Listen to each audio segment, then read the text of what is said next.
Hello everyone, स्वागत है आपका हमारे चैनल पे। और आज है 27 मार्च। ठीक है। कल जो है पेपर 26 मार्च का नहीं अपलोड हुआ था क्योंकि कल पेपर आया ही नहीं था। ठीक है। तो इसलिए कल मैंने वीडियो नहीं बना पाया था, आप लोग से माफ़ी रहेगा हमारा। और 27 मार्च है और हम लोग महत्वपूर्ण न्यूज़ को कवर करेंगे। बहुत सारे ऐसे न्यूज़ हैं जो कि आपके एग्जाम में पूछे गए यहाँ से, मैं आपको यहाँ पर दिखाऊंगा सबूत के माध्यम से। देखिए, सबसे पहला मामला देख लीजिए यहाँ पे। केजरीवाल ने हिरासत से जारी किए दूसरा आदेश। देखिए अभी क्या हुआ, इनको जो है ना अरेस्ट कर लिया गया ईडी के द्वारा, और इन्होंने जो है इस्तीफा नहीं दिया है, अभी भी मुख्यमंत्री बने हुए हैं। तो इन्होंने सरकारी आदेश जारी किया है। तो इसको लेकर नाराजगी है। बीजेपी जो सरकार है, बीजेपी जो गवर्नमेंट मतलब बीजेपी जो पार्टी है उन पर नाराजगी है, और वो जो है उपराज्यपाल को यहाँ पे शिकायत दर्ज करेंगे। ठीक है, यहाँ तक कहानी अच्छे समझ में आया। क्वेश्चन यहाँ से फ्रेम नहीं करता है, क्वेश्चन फ्रेम करेगा आपको यहाँ पे। ये देखिए, उपराज्यपाल को लेकर। देखिए अभी नॉर्मल आपने देखा होगा कि जैसे कि आपका उत्तर प्रदेश हो गया, जो भी नॉर्मल राज्य होते हैं वहाँ पे कौन अपॉइंट करता है, वहाँ के मुख्यमंत्री को वहाँ के राज्यपाल करते हैं। ठीक है। लेकिन दिल्ली के केस में आपको पता ही, राष्ट्रपति यहाँ पे अपॉइंट करते हैं। इस फैक्ट को याद रखिएगा, एग्जाम में पूछे गए हैं। 66 जो है कॉन्स्टिट्यूशनल अमेंडमेंट एक्ट, आप इसको भी याद रखिएगा। मैंने कल भी, इससे पहले भी जो जिक्र किया था और आज भी कर रहा हूँ। माफ की 66 नहीं, 69।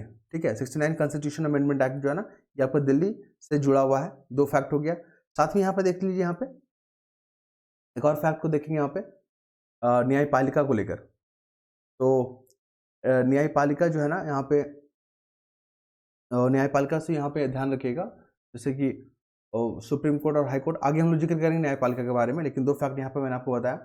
और यहाँ पे आ जाइए, यहाँ हिमाचल प्रदेश विधानसभा उपचुनाव के बारे में। कांग्रेस ने दल बदलुओं को भाजपा ने बनाया अपना प्रत्याशी। ठीक है, यहाँ तक स्टेटमेंट सही लग रहा है। क्वेश्चन फ्रेम करता है यहाँ पे दल बदल को लेकर। अपना संविधान का 10th शेड्यूल याद रखिएगा। 10th शेड्यूल जो है ना, वो आपका दल बदल कानून से जो है डील करता है, एंटी डिफेक्शन लॉ से डील करता है। ये क्वेश्चन आपको यूपीएससी में डायरेक्ट पूछा गया है कि दल बदल कानून से कौन सा शेड्यूल जुड़ा हुआ है। शेड्यूल 10 याद रखिएगा। और कई बार तो स्टेट पीसीएस में खूब बार पूछा गया। आपको बता एक और स्टेटमेंट देखिएगा, मैंने जब बताया था, मैंने कई बार जिक्र भी किया है। जैसे मान लीजिए कोई भी ऐसा उम्मीदवार जो कि बिना पार्टी के सहायता से चुनाव लड़ता है, ठीक है, जिसको निर्दलीय बोलते हैं, किसी पार्टी का समर्थन नहीं होता, उसको खुद चुनाव लड़ता है और जीत जाता है। ठीक है, अगर वो किसी पार्टी में मर्ज कर गया जीतने के बाद, तो आपको बता दें उस पर एंटी डिफेक्शन लॉ जो है लागू होता है, और उससे उसकी जो है उम्मीदवारी को रद्द किया जा सकता है। तो एंटी डिफेक्शन लॉ का ये स्टेटमेंट याद रखिएगा, कई बार स्टेटमेंट बना के ये पूछा गया है।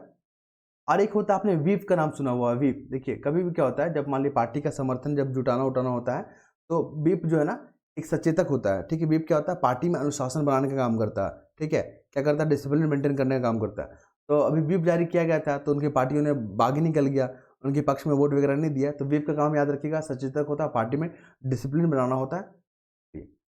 आगे बढ़ेंगे हम लोग।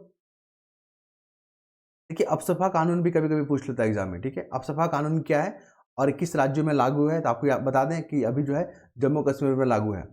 ऐसा क्वेश्चन फ्रेम करेगा, दे देगा कि अपसपा कानून जो है कौन कौन क्षेत्रों में लागू है।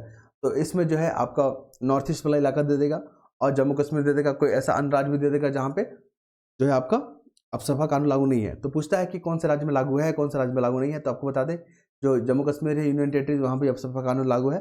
अब सरकार बोल रही है, जो होम मिनिस्टर जी है, ये अमित शाह जी हैं, ठीक है, ये हमारे गृह मंत्री है, इन्होंने कहा कि अब जो है धीरे धीरे यहाँ पे जम्मू कश्मीर से अपसपा कानून को हटा देंगे। बस इतना समझ लिए कि अपसपा कानून क्या होता है। जो भी अशांत क्षेत्र होते हैं ना, जो भी जहाँ पर डिस्टर्बेंस वाला एरिया होता है, तो वहाँ पे लॉ एंड ऑर्डर को मेंटेन करने के लिए जो पावर है ना, पुलिस को ना देकर वहाँ पे सेना को दे देती है। यही हो गया अपसपा कानून। ठीक है, ध्यान में रखिएगा। अब हम लोग आगे बढ़ेंगे तो हमें क्या देखने को मिलता है, मैंने यहाँ पे हाईलाइट करके रखा हुआ है। हाँ, लोकसभा को थोड़ा सा देख लीजिए। देखिए, लोकसभा चुनाव अभी होने हैं ना, तो बस इसमें 2-3 फैक्ट को याद रखिएगा। लोकसभा का अगर इलेक्शन लड़ना है तो आपको 25 ईयर कंप्लीट होना चाहिए, साथ ही भारत के नागरिक होना होगा। साथ ही आपको बता दें, पागल या दिवालियापन आपके में ऐसा लक्षण नहीं होना चाहिए। ठीक है, और इसके बाद बता दें आपको, ये क्वेश्चन जो फ्रेम किए गए, इसलिए मैं बार बार जिक्र कर रहा हूँ लोकसभा चुनाव के बारे में।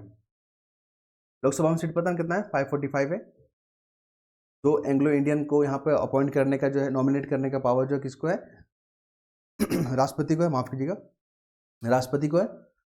लेकिन 1004 कॉन्स्टिट्यूशन अमेंडमेंट एक्ट है ना, उसके तहत जो एंग्लो इंडियन के प्रोविजन को क्या कर दिया गया है, समाप्त कर दिया गया है। ठीक है, याद रखिएगा इसको, ये अभी हाल के करंट अफेयर का महत्वपूर्ण क्वेश्चन है ये। फिर आ जाइए, देखिए पाकिस्तान में क्या हुआ ना, पाकिस्तान में अब आत्मघाती हमला हुआ है।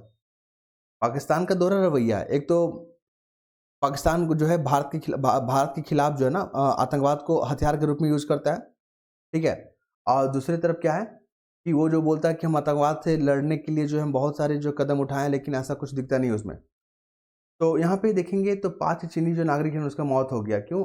घाती हमला हुआ है, यहाँ पे आतंकवादी हमला हुआ है। और वहाँ पे पाकिस्तान जो है ना, वहाँ का एक क्षेत्र है उसका बलूचिस्तान में, ठीक है। तो वहाँ पे क्या हो रहा है कि इंजीनियरिंग वाला काम हो रहा है, चाइना के जो है समर्थन से वहाँ पे एक जो है योजना पे काम हो रहा है। तो वहाँ पे चाइना के जो है कारीगर लोग पहुँचे हुए हैं, इंजीनियरिंग लेबर लोग पहुँचे हुए हैं। तो वहाँ पे जिस क्षेत्र पे काम चल रहा है ना, वो है आपका बलूचिस्तान। तो वहाँ के जो आम नागरिक है ना, उन्होंने बोला कि ये चाइना वगैरह जो है यहाँ के जो मिनरल्स वगैरह है, यहाँ का जो रिसोर्स है उसका दोहन कर रहा है, ठीक है। तो वो लोग को उसको पसंद नहीं है, तो इस तरह के हमले कर रहे हैं। याद रखिएगा, दासू जल विद्युत परियोजना कहाँ है, न्यूज़ में आ गया ये। यहीं इसी पे जो काम करने के लिए चाइना का जो परियोजना काम कर रहा है, चाइना के नागरिक लोग काम कर रहे हैं यहाँ पे। दासू जल विद्युत परियोजना, याद रखिएगा, इंपॉर्टेंट है। ये बीपीएससी में सर पूछ रहा है, बोलेगा दासू जल विद्युत परियोजना कहाँ है, तो ये है पाकिस्तान में, ठीक है। क्यों क्यों पूछेगा? क्योंकि नेपाल भूटान में जो ऐसे योजना वगैरह होता है ना, तो खूब पूछ लेता है बीपीएससी। तो इस तरह जो है दासू जल विद्युत परियोजना के बारे में पूछा जा सकता है, ध्यान रखिएगा। आगे बढ़ेंगे हम लोग, तो हमें जो महत्वपूर्ण देखने को मिलेगा, मैं फटाफट यहाँ पर चीज़ों को कवर कर लूँगा ताकि दिक्कत का सामना ना करना पड़े। और हमारा मोटिव क्या होता है कि जो एग्जाम में पूछे गए हैं उसको बता देना, और जो एग्जाम में पूछे जाने की संभावना है उस पर बात करना।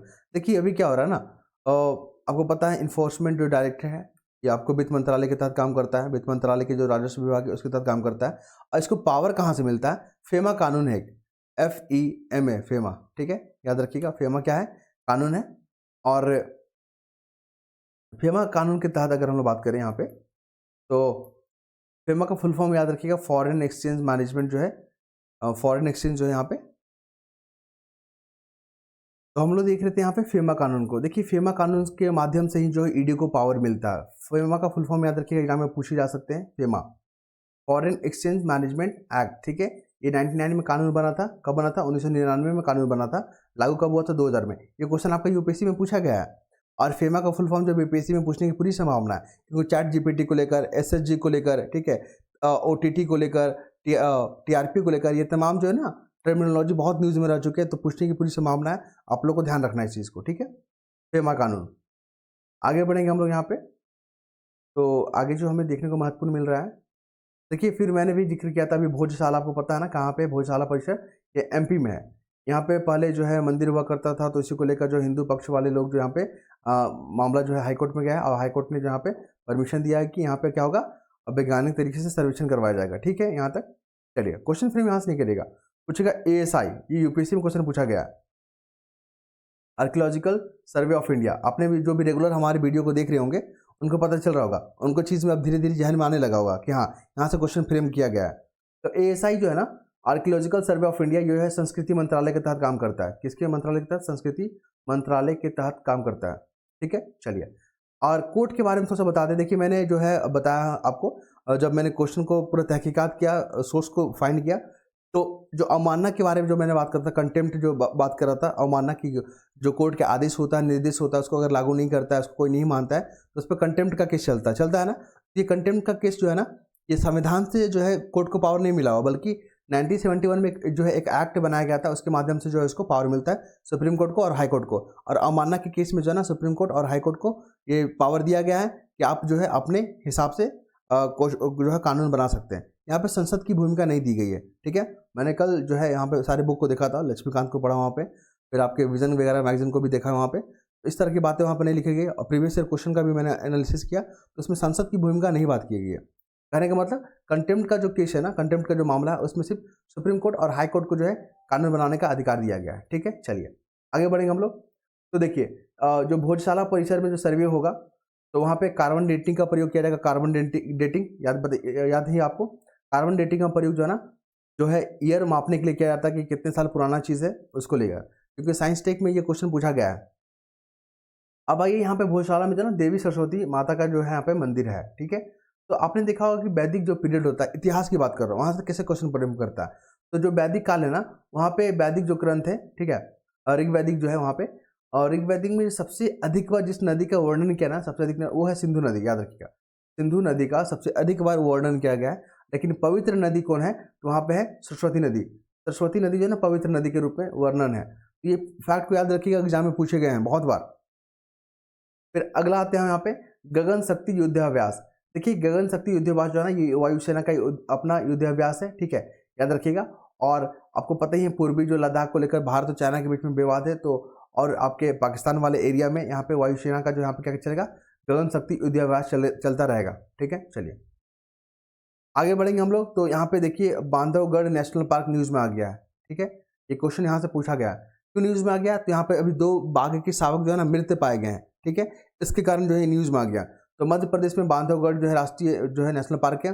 आपको बता दें मध्य प्रदेश में क्या पन्ना भी है, ठीक है, सतपुरा भी है, ये तमाम नेशनल पार्क है। वर्तमान में 54 जो है ना नेशनल पार्क है, ठीक है, याद रखिएगा कितने हैं, 54 नेशनल पार्क है। और बांधवगढ़ कहाँ है, मध्य प्रदेश में, याद रखिएगा। बिहार में एक ही नेशनल पार्क है, वो है वाल्मीकि वाला जो पश्चिमी चंपारण में है ना। और अपने झारखंड में है एक बेतला नेशनल पार्क। ये सब याद रखिएगा, महत्वपूर्ण एग्जाम में पूछे जा सकते हैं। आगे बढ़ेंगे हम लोग। तो देखिए यहाँ से एक और क्वेश्चन पूछा गया था, जो जितने भी जीव जंतु है ना, जंगली जीव जंतु, वो किसका प्रॉपर्टी है, तो प्रॉपर्टी सरकार का, याद रखिएगा। ये क्वेश्चन यूपीएससी में पूछा गया 2022 का, 2021 में पूछा गया था कि जो जंगली जानवर होते हैं, जो जानवर होते हैं, ये सारे प्रॉपर्टी किसके होते हैं, सरकार की प्रॉपर्टी होते हैं। और उस जंगली जानवरों को आप ऐसे नहीं मार सकते हो कि मान लीजिए आपको आशंका हो गया कि ये ह्यूमन के लिए खतरा है, ठीक है, ये मानव के लिए खतरा है, तो उसको मार दिया, ऐसा नहीं करना है। आपको जो है ना रिटर्न में लाना होगा।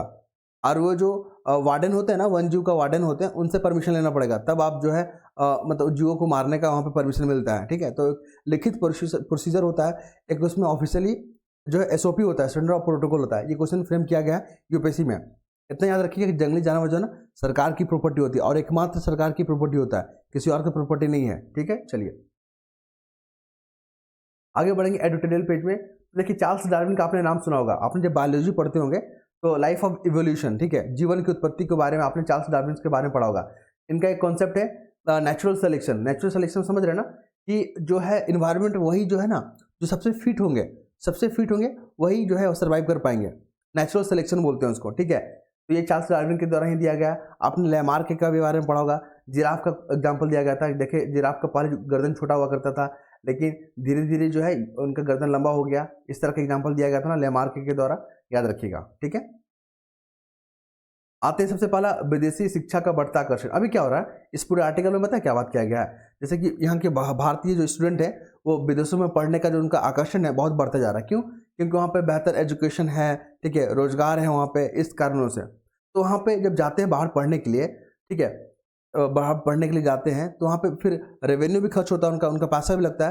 तो सरकार चाहती है कि वो पैसा जो है भारत में ही खर्च हो, ठीक है। तो अपने एजुकेशन को कैसे जो है क्वालिटी पूर्ण बनाए, ठीक है, अपने एजुकेशन को कैसे जो मजबूत बनाए, क्वालिटी पूर्ण बनाए, ताकि जो उनको बेहतर एजुकेशन जो है विदेशों में न जाकर यहीं मिल जाए उनको। क्योंकि देखिए पर हेड अगर देखा जाए जो विदेश में जाकर पढ़ते हैं ना, तो उनको 42,093 डॉलर खर्चा करना पड़ता है। आप इसको 80 से मल्टीप्लाई कर लीजिए, 84 से मल्टीप्लाई कर लीजिए, क्योंकि अपना रुपया इतना ही है। तो आप देखोगे करोड़ों रुपया जो है ना एक स्टूडेंट पे खर्च होता है। तो और ऐसे जो है 1.5 लाख 2 लाख जो स्टूडेंट बाहर जाते हैं हर साल, अगर वो भारत में रह के पढ़ाई करेंगे तो समझ रहे हैं ना कितना जो है रेवेन्यू जो है भारत में सर्कुलेट होगा, कितना रोजगार जनरेट होंगे, अपना एजुकेशन जो है मजबूत हो पाएगा। तो पूरा आर्टिकल यहाँ पर दिया गया। क्वेश्चन पूछता है यहाँ से, देखिए शिक्षा को लेकर आपको बता दें, एजुकेशन जो है ना हमारे जो 7th शेड्यूल है ना, उसका जो कंकरेंट लिस्ट है, कंकरेंट लिस्ट में क्या होता है, जहाँ पे कानून केंद्र और राज्य दोनों मिलकर बना सकती है या दोनों बना सकती है। तो शिक्षा को जो है कंकरेंट लिस्ट में डाला गया है, याद रखिएगा। और एक फॉरेस्ट है ना, वो भी आपका किसका है, कंकरेंट लिस्ट में ही हिस्सा है। यहाँ पे कंकरेंट लिस्ट कहने का मतलब क्या होता है कि यहाँ पे कानून जो है केंद्र और सरकार दोनों बना सकती है, लेकिन दोनों में अगर विवाद होता है ना तो वहाँ पर केंद्र का जो है कानून वैलिड रहेगा। इंपॉर्टेंट है, ध्यान में रखिएगा, ठीक है। दूसरा देख लीजिए यहाँ पे आतंकवाद को लेकर, अभी मैंने बताया ना थोड़ी देर पहले, एक जो वहाँ पे पाकिस्तान का जो क्षेत्र वहाँ पे आतंकवादी हमला हुआ है बलूचिस्तान इलाका में, तो इसी को लेकर पूरा आर्टिकल दिया गया और यहाँ पे दिखाया गया कि पाकिस्तान का जो है दोहरा रवैया है, ठीक है। एक तो आतंकवाद का जो भारत के खिलाफ यूज करता है, ठीक है, और दूसरा क्या है, बोलता है कि हम आतंकवाद के खिलाफ जो है बहुत कार्रवाई कर रहे, ये कर रहे, तो जब कार्रवाई कर रहे तो आप ही के यहाँ ये हमला क्यों हो रहा है, ठीक है। एक और याद रखिएगा, चीन पाकिस्तान आर्थिक गलियारा, ये न्यूज़ में आ गया है और क्वेश्चन पूछेगा। क्यों पूछेगा? क्योंकि OBOR, one belt one road initiative जो है ना पूछा गया है यूपीएससी के द्वारा, और ये चाइना का ही एक प्रोजेक्ट है, ठीक है, इंफ्रास्ट्रक्चर प्रोजेक्ट था। उसी तरह चाइना पाकिस्तान आर्थिक गलियारे के बारे में पूछा जाएगा। ये जो है ना चाइना और पाकिस्तान के बीच में साझेदारी किया गया है और ये जो प्रोजेक्ट पे काम कर रहा है, ये क्वेश्चन पूछने की संभावना है। उसके बाद आ जाइए यहाँ पे, देखिए ईरान और अफगानिस्तान भी यहाँ पे आ गया, क्योंकि ईरान और अफगानिस्तान जो है ना पाकिस्तान के क्या है, पड़ोसी हैं। अफगानिस्तान को लेकर क्वेश्चन पूछा गया है 2022 में कि अफगानिस्तान के साथ कितने बाउंड्री शेयर करते हैं, कितने कंट्रियों की बाउंड्री शेयर करते हैं। तो आप लोग प्लीज़ एक बार देख लीजिएगा, क्योंकि क्वेश्चन रिपीट करता है, यूपीएससी में क्वेश्चन रिपीट करेगा ही करेगा, या तो ऑप्शन के माध्यम से कर देगा, ऑप्शन में कुछ अफगानिस्तान फिर से देखने को मिलेगा आपको, ठीक है। तो ये सब इंपॉर्टेंट है, ध्यान रखना है, एग्जाम में पूछे जा चुके हैं। फिर हम लोग बात करेंगे अगले मुद्दे पे जो हमें देखने को मिल रहा है। नेक्स्ट मूव करेंगे। समय कितना हो गया, लगभग जो है 12 मिनट हो चुका है। खैर कोई बात नहीं, और इंपॉर्टेंट न्यूज़ है तो मुझे देखना ही पड़ेगा। देखिए यहाँ पे याद रखिएगा, वनडे एग्जाम के लिए काफ़ी महत्वपूर्ण है स्टेट पीसीएस के लिए।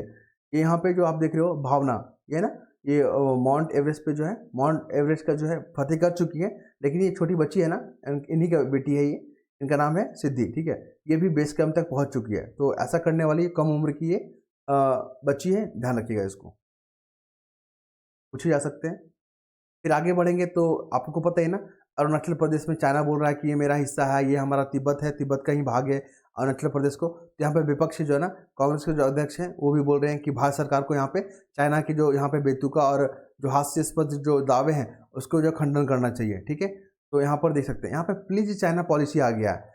प्लीज चाइना पॉलिसी, यहाँ पर मेंस में क्वेश्चन फ्रेम करेगा कि प्लीज चाइना पॉलिसी का मतलब क्या समझते हैं, ठीक है। तो इस तरह के शब्द को आपको यहाँ पर देखने को मिलेगा, ठीक है। चलिए आगे बढ़ेंगे हम लोग। देखिए अरुणाचल प्रदेश को याद रखिएगा, यहाँ पे सनलाइट जो है ना, मतलब सूर्य का उदय सबसे पहला होता है, और ये आपका जो है ना कर्क रेखा के उत्तर में पड़ता है, क्योंकि जेपीएससी का जो स्टेट पीसीएस है यहाँ पे पूछ लिया गया था अरुणाचल प्रदेश और यहाँ पे गुजरात को लेकर, जो हमारा जो होता है ना ये वाला ट्रॉपिक ऑफ कैंसर, इसी अर्थ है, ये इक्वेटर हो गया, ये ट्रॉपिक ऑफ कैंसर हो गया। ये लाइन जो पास करता है ना, उसको ध्यान में रखिए, कौन कौन से राज्य से, कौन कौन से देश से पास कर रहे हैं, ऐसे ही क्वेश्चन पूछता है। फिर बात करें यहाँ पे रामकृष्ण मिशन को लेकर, यहाँ पे जो अध्यक्ष है ना उनका क्या है, निधन हो गया, ठीक है। क्वेश्चन फ्रेम करता है ये वाला, रामकृष्ण मिशन का स्थापना कब हुआ था, 1897 में। कौन थे, स्वामी विवेकानंद थे इसके फाउंडर, याद रखिएगा, बहुत महत्वपूर्ण है।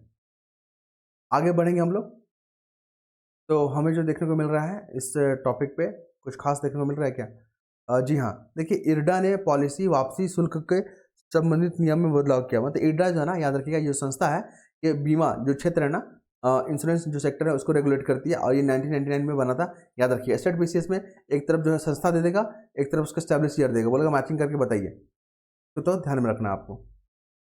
आगे बढ़ेंगे हम लोग यहाँ पे, तो देखिए यहाँ पे यूपीएससी यहाँ से क्वेश्चन पूछता है यहाँ से, और जब इन्वेस्टमेंट बढ़ता है ना देश में, तो रोजगार भी बढ़ता है। ऐसा लिंक करके स्टूडेंट बनाता है, जब हमारे देश में इन्वेस्टमेंट आएगा, चाहे फॉरेन इन्वेस्टमेंट हो, चाहे एफआईआई हो, तो हमारे देश में क्या होता है, रोजगार बढ़ते हैं, ठीक है, क्योंकि हमारा इकोनॉमी बूस्ट करता है उससे। तो ये इस कॉन्सेप्ट को ध्यान में रखिएगा। आगे जब बढ़ेंगे हम लोग, हाँ एफडीआई के बारे में थोड़ा देख लीजिए। एफडीआई होता है और एक होता है एफआईआई। ये क्वेश्चन कैसे पूछता है, एफडीआई जो है ना, ये परमानेंट नेचर का होता है, ये वोलेटाइल नेचर का नहीं होता, बल्कि एफआईआई क्या होता है, वोलेटाइल नेचर का होता है। अगर मान लीजिए कोई इंटरेस्ट जो है कोई देश अधिक दे रहा है ना, तो तुरंत ये लोग इन्वेस्टर लोग क्या होता है, पैसा निकालते हैं और इसमें लगा देते हैं जाके।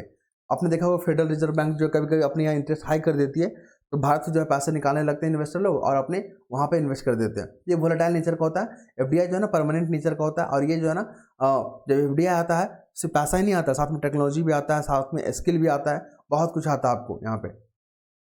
आगे बढ़ेंगे, देश दुनिया में क्या देखेंगे, हमास ने युद्ध विराम के प्रस्ताव को खारिज किया और इजराइल की अनदेखी किया। कुल मिलाकर इजराइल और हमास का जो युद्ध है ना, बहुत चर्चा में बना हुआ है। आपको बताते हैं लीवेंट एक शब्द है, लीवेंट एग्जाम में पूछा गया 2022 का। लीवेंट जो शब्द है ना, ये आपका ये जो आप देख रहे हो ना, ये मेडिटेरियन जो सी है, उसका जो पूर्वी इलाका वाला जो देश है ना, जैसे इजराइल हो गया, फिलिस्तीन हो गया, और सीरिया हो गया, लेबनान हो गया, जॉर्डन हो गया, ये क्रिस्पस हो गया, ये तमाम देशों के समूह को लीवेंट शब्द से यहाँ पे क्या किया जाता है, रिप्रेजेंट किया जाता है। एग्जाम में पूछा गया। दूसरा, टू स्टेट थ्योरी याद रखिएगा। टू स्टेट थ्योरी मैंने बार बार जिक्र किया था, ये भी क्वेश्चन पूछा गया। टू स्टेट थ्योरी ये जो है इजराइल और फिलिस्तीन के बीच में जो है युद्ध है ना, उसको शांत करने के लिए, हल निकालने के लिए ये जो है सिद्धांत बात करता है। दो हो गया। साथ में यहाँ पे देखिए रफाम जगह न्यूज़ में आ गया। ये रफाम वही जगह है जहाँ पे फिलिस्तीनी लोग जो है, यहाँ पे जो गाजा के जो नागरिक लोग हैं, यहाँ पे उनको राहत के लिए यहाँ पर रखा गया रफाम। तो ये जगह पूछ देगा कि रफाम जो जगह है चर्चा में रहा था, किस देश में पड़ता है, तो फिलिस्तीन में पड़ता है, याद रखिए यहाँ पे। फिर हम लोग आगे बढ़ेंगे तो यहाँ पर देखने को मिलेगा अभी क्या हो रहा है देखिए, आपने कहानी सुना होगा ना मालदीव वाला। तो मालदीव जो है चाइना जो है यहाँ पर सपोर्ट कर रहा था, मालदीव को उस्का रहा था भारत के खिलाफ। उसी तरह भारत जो है ना अब फिलीपींस में गया हुआ है, फिलीपींस में गया हुआ है, ठीक है। वहाँ पे जो दक्षिणी चीन सागर है ना, दक्षिणी चीन सागर, वहाँ पे विवाद बना हुआ है दक्षिणी चीन सागर चीन के बीच में, और यहाँ के जो तमाम देश है जैसे फिलीपींस हो गया, वियतनाम हो गया, मलेशिया हो गया और आपका ताइवान हो गया, इन तमाम देशों के साथ जो है विवाद बना हुआ है, ठीक है। तो भारत भी जो यहाँ पे गया हुआ है कि यहाँ पे जो फिलीपींस की जो संप्रभुता है, राष्ट्रीय संप्रभुता है, उसका यहाँ पे भारत जो पुरजोर समर्थन करता है। हर राष्ट्र का अपना एक संप्रभुता होता है, तो इसको लेकर चाइना बोलता है कि देखिए यहाँ पे तीसरा देश का यहाँ पे इंटरफेयर अच्छा नहीं होगा। लेकिन भारत जो है ना फिलीपींस के हो गया, वियतनाम के हो गया, ब्रुनेई का हो गया, मलेशिया का हो गया, ताइवान का हो गया, इन तमाम देशों की संप्रभुता का क्या करता है, सहयोग करता है, उनको जो है समर्थन करता है। तो आप यहाँ पर देख सकते हैं इस आर्टिकल को। आगे बढ़ेंगे तो हमें क्या देखने को मिलेगा, देखिए एक सेंकांकू जो द्वीप था ना, सेंकांकू ये आइलैंड है, ये जो ना दो देशों के बीच का विवाद एरिया कौन कौन सा, चाइना के साथ था और जापान के साथ था। ये एग्जाम में क्वेश्चन पूछा गया, याद रखिएगा, सेंकांकू द्वीप। फिर हम लोग बात करेंगे ईरान ने सस्ती गैस आयात करने के लिए अमेरिकी पाबंदी से छूट मांगेगा। कुल मिलाकर ईरान पाकिस्तान जो है ना गैस पाइपलाइन परियोजना पे काम कर रहा है, करना चाहता है पाकिस्तान। तो यहाँ पे अमेरिका से हेल्प मांग रहा है कि आप जो प्रतिबंध लगाए ना ईरान पे, आप उस जो प्रतिबंध जो लगाया है उसको कम कर दीजिए, ठीक है। तो क्वेश्चन यहाँ पे ईरान और पाकिस्तान का मैपिंग जरूर देखिएगा, यहाँ पर मैप वाला क्वेश्चन पक्का आने वाला है इस बार, क्योंकि अफगानिस्तान को पूछ दिया था। तो पाकिस्तान के साथ कौन कौन सा बाउंड्री शेयर होता है, देखिए भारत का लगता है, चाइना का लगता है, ईरान का भी लगेगा, आपका अफगानिस्तान का भी लगेगा। तो सबको मैपिंग देख के रखना है एकदम।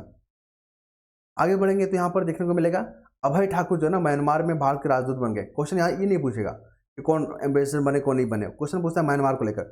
अभी आपने देखा होगा झारखंड के स्टेट पीसीएस में म्यांमार को लेकर पूछ दिया था, बोला कि कौन सा राज्य जो है ना म्यांमार के साथ सीमा साझा करता है, ठीक है।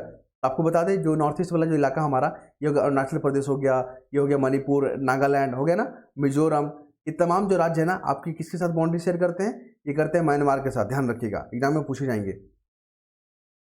फिर आगे बढ़ते हैं यहाँ पे, तो सीएए को लेकर अमेरिका जो है ना सीएए के जो मामले पे क्या कर इंटरफेयर कर रहा है। तो यहाँ पे जो हमारे जो फॉरेन एक्सटर्नल अफेयर है उन्होंने बताया कि ये देखिए ये हमारा आंतरिक मामला है, आप इस पर जो है यहाँ पे टिप्पणी ना करें, ठीक है, क्योंकि आपको इस सब्जेक्ट के बारे में समझ नहीं है, अगर समझ होता तो आप टिप्पणी नहीं करते, क्लियर है। फिर हम लोग आगे बात करेंगे, यहाँ पे देखेंगे हम लोग, यहाँ पे आगे मूव करेंगे तो हम लोग बात करते हैं सीए को लेकर। देखिए सिटीजन अमेंडमेंट एक्ट जो है फुल फॉर्म याद रखिएगा। यहाँ पे जो 3 देश है ना, क्या है 3 देश कौन कौन है यहाँ पे देखिए, अफगानिस्तान, बांग्लादेश, पाकिस्तान। यहाँ पे जो भी प्रताड़ित है, जो अल्पसंख्यक जो प्रताड़ित है ना, उनको जो यहाँ पर नागरिकता देने का काम करेगा। तो अमेरिका बोला है कि आप जो धर्म के आधार पर भेदभाव क्यों कर रहे हैं, आप मुस्लिम को क्यों नहीं दे रहे हैं। तो आपको बता दें इसने जो है अमेरिका ने बोला है कि जैसे कि आपका म्यांमार का जो रोहिंग्या मुस्लिम है वो हो गया, पाकिस्तान का जो अहमदिया मुस्लिम है 2 हो गया, तीसरा अफगानिस्तान में कौन सा है हजारा सिया, आप इनको क्यों नहीं दे रहे हैं। तो भारत ने बोला है कि अगर इन लोगों को चाहिए ना सिटीजन, तो आपको जो मौजूदा जो कानून है ना उसके तहत जो इनको दिया जाएगा, ठीक है। कुल मिलाकर भारत ने जो है अमेरिका के बातों का यहाँ पे जवाब दिया है। अब ध्यान में रखिएगा यहाँ पे कौन कौन से अल्पसंख्यक है, तो हिंदू है, पारसी है, सिख है, बौद्ध है, जैन है, ईसाई है, ये सब इंपॉर्टेंट है, ध्यान में रखिएगा। और आपको बता दें अभी जो है 6 जो है माइनॉरिटी में आते हैं। और आपने देखा होगा अल्पसंख्यक जो है आयोग, अल्पसंख्यक आयोग जो है ना कॉन्स्टिट्यूशनल बॉडी नहीं है, याद रखिएगा, कॉन्स्टिट्यूशनल बॉडी नहीं है, उसको एक्ट के माध्यम से बनाया गया है। ये क्वेश्चन पूछने की पूरी संभावना है।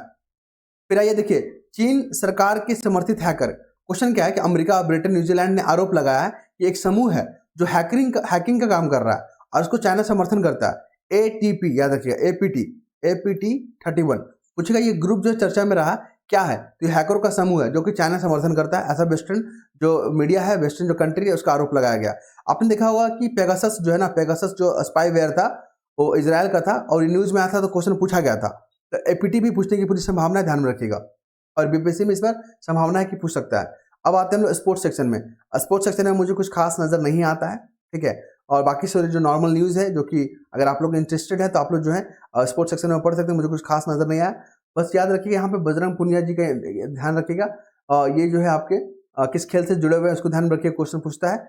और इसके बाद मुझे कुछ खास नजर नहीं आया है। अगर आपको लगता है कुछ खास है तो आप लोग पढ़ने के लिए स्वतंत्र हैं। आई होप चीज़ों को आप समझ पाए होंगे। और अगर आपको हमारा तरीका, अगर हमारा पैटर्न आपको अच्छा लगता है तो प्लीज़ कमेंट कीजिएगा। बहुत लोग कमेंट भी करते हैं और मुझे वो अच्छा लगता है, उनका फीडबैक सुनते हैं, देखते हैं तो, और रिप्लाई भी मैं करता हूँ। और आप लोग भी जो है रिप्लाई किया कीजिएगा, इस फीडबैक दिया कीजिएगा ताकि मैं इस पर बेहतर काम कर सकूँ। धन्यवाद।